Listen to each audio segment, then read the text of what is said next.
रहस्य के अंदर रहस्यों का मायाजाल बड़ा ही अजीब होता है। जिस भय से इंसान की मौत होती है, क्या वही भय उस इंसान को मौत के बाद भी सताता है? इस प्रश्न का जवाब हम और आप कभी भी नहीं दे पाएंगे। कई ऐसे राज हमारे सामने उजागर हुए जिसने हमें कहानी को हर कोणों से समीक्षा करने के लिए विवश कर दिया। आज की ये कहानी शायद आपको भी सोचने के लिए मजबूर कर देगी। मानो या ना मानो कि ये कहानी आज से करीबन 24 साल पहले घटी सच्ची घटनाओं पर आधारित है। कोलकाता में रहने वाले शायन बाबू एक सरकारी कार्यालय में काम करते थे और वो भी एक बहुत ही ऊंचे पद पर। शायन की पत्नी की मृत्यु करीबन 5 साल पहले ही हो चुकी थी और उसके बेटे बेटी गांव में अपने ताया जी और ताई जी की देख रेख में बड़े हो रहे थे। छुट्टियों में शायन गांव जाया करता था और अपने बच्चों के साथ दिल खोलकर समय बिताता। इस बार करीबन 8 महीनों के अंतराल के बाद शायन गांव लौटने वाला था, इसलिए उसकी उत्सुकता देखते ही बन रही थी। गांव में घर वालों को पता था कि वो 8 बजे की ट्रेन से आने वाले थे, परंतु जब 8 बजे वो स्टेशन गए तो वहां से खाली हाथ ही लौटे।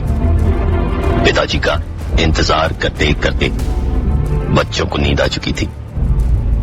शायन को दरअसल वही ट्रेन पकड़नी थी जो उसके गांव रात 8 बजे पहुंचती थी, परंतु किसी कारणवश उसे देर हो गई और उसने दूसरी ट्रेन पकड़ी जो रात के 11 बजे उसके गांव पहुंचती थी। ताया जी के बड़े बेटे ने चाचा जी के ठहरने का इंतजाम अपने कमरे में कर रखा था और बेसब्री से चाचा जी का इंतजार कर रहा था। रात करीबन 11 बजे सर्दी की उस ठंडी कड़कड़ाती रात में वो चादर लपेटे रेलवे स्टेशन पहुंचा चाचा जी को लेने, अर्थात शायन को लेने। चाचा भतीजे का प्यार देखते ही बन रहा था।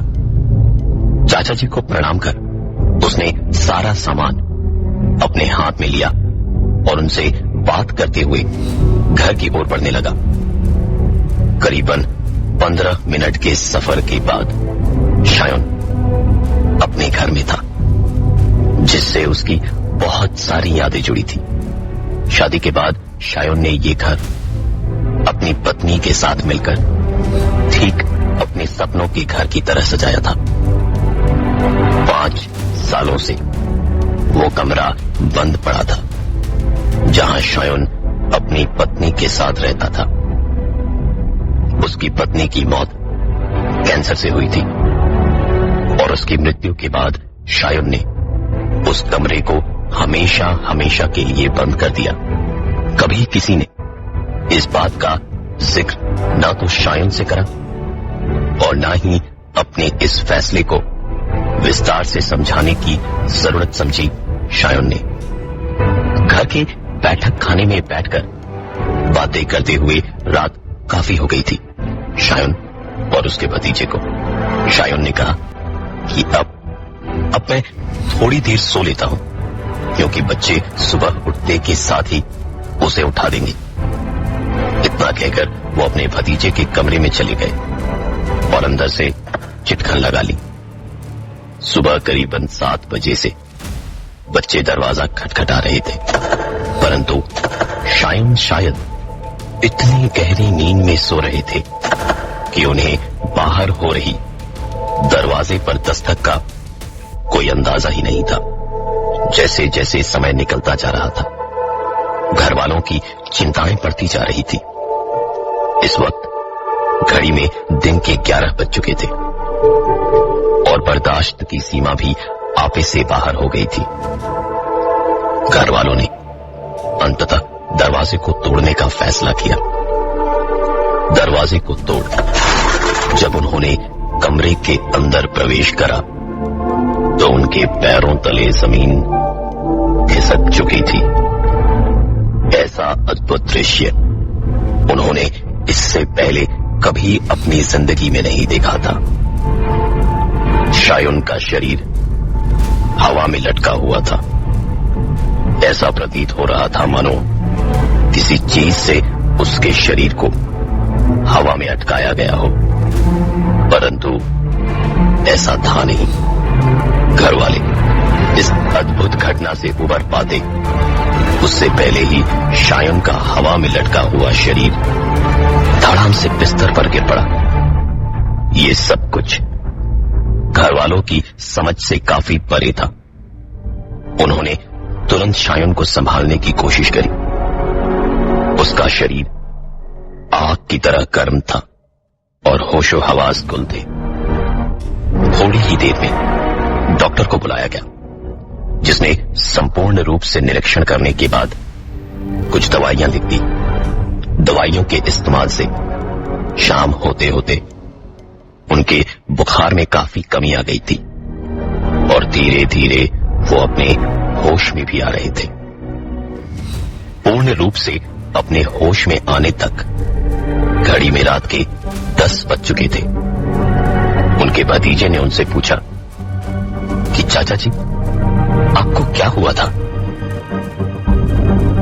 अपने भतीजे का ये सवाल सुन शायुन ने उसे बताया, कल रात जब वो सोने गए तो उन्हें ऐसा लगा मानो किसी ने खिड़की पर दस्तक दी हो।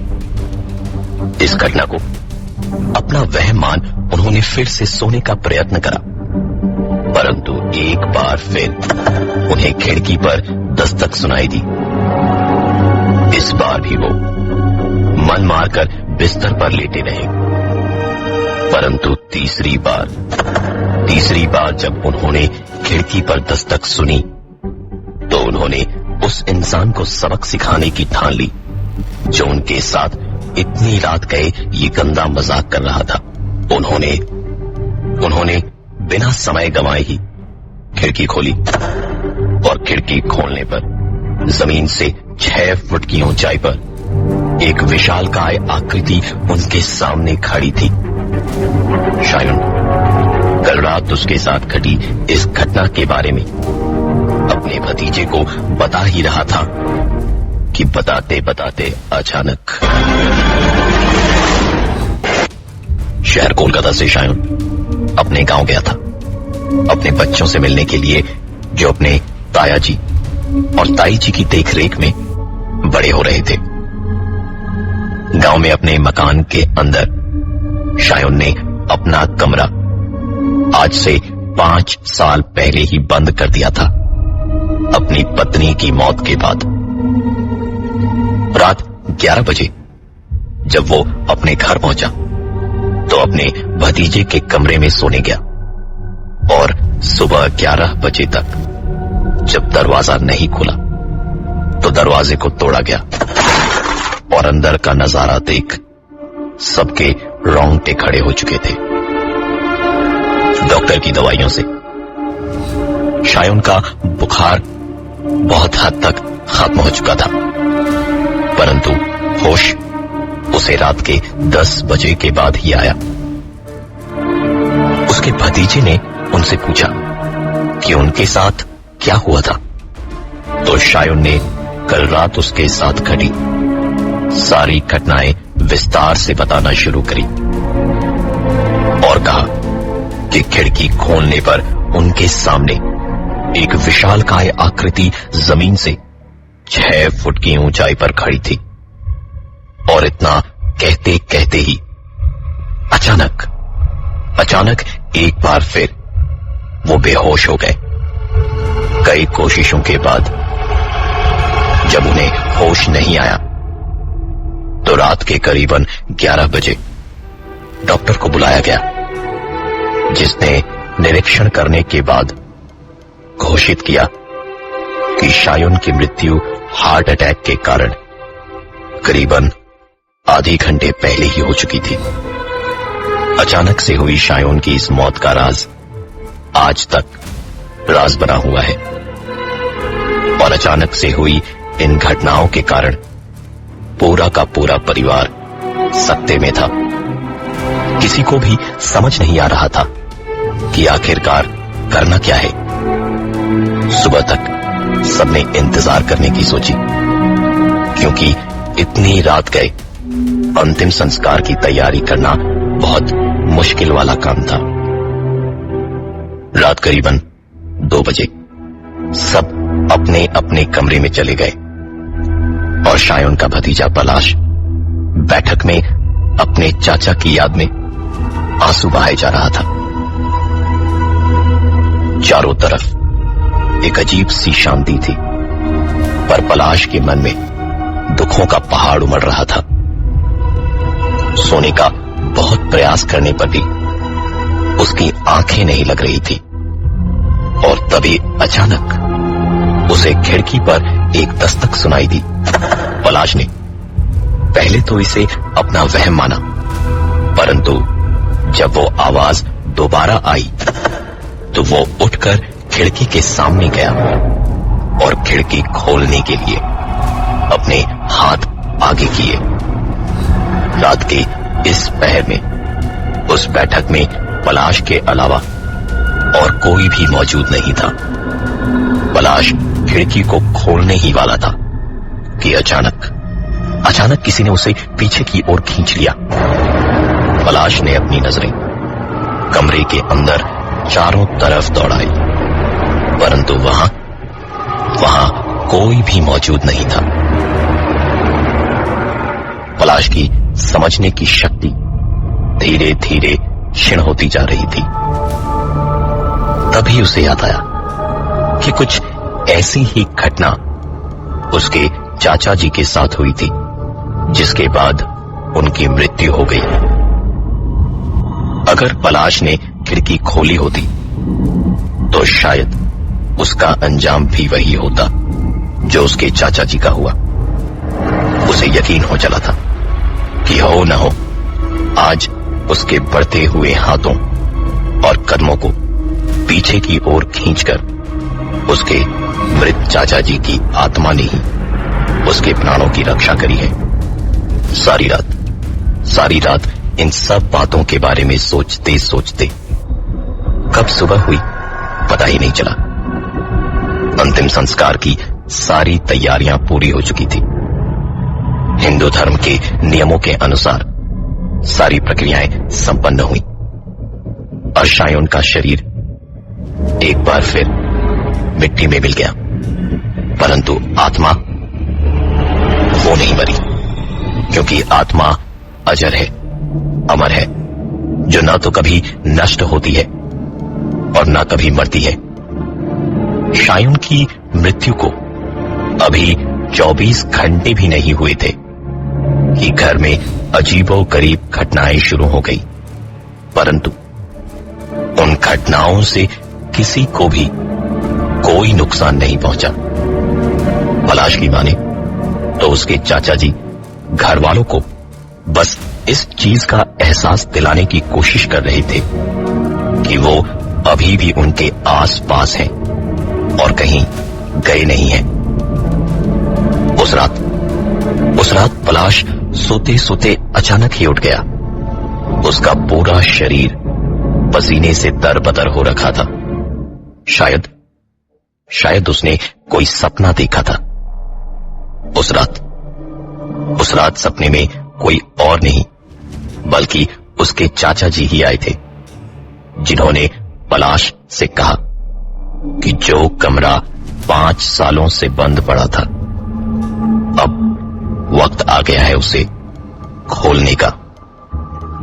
उन्होंने उससे यह भी कहा कि इस चीज का ध्यान रखना कि घर का कोई भी सदस्य शाम के बाद उस कमरे के अंदर प्रवेश न करे और तुम हर दिन उस कमरे के अंदर लगी चादर को ठीक करोगे और साथ ही पानी का एक ग्लास बगल की टेबल पर रखोगे। अगले ही दिन शायन के भतीजे पलाश ने अपने घर वालों के लाख मना करने के बावजूद वो सब करा जो शायन ने पलाश के सपने में उससे कहा था।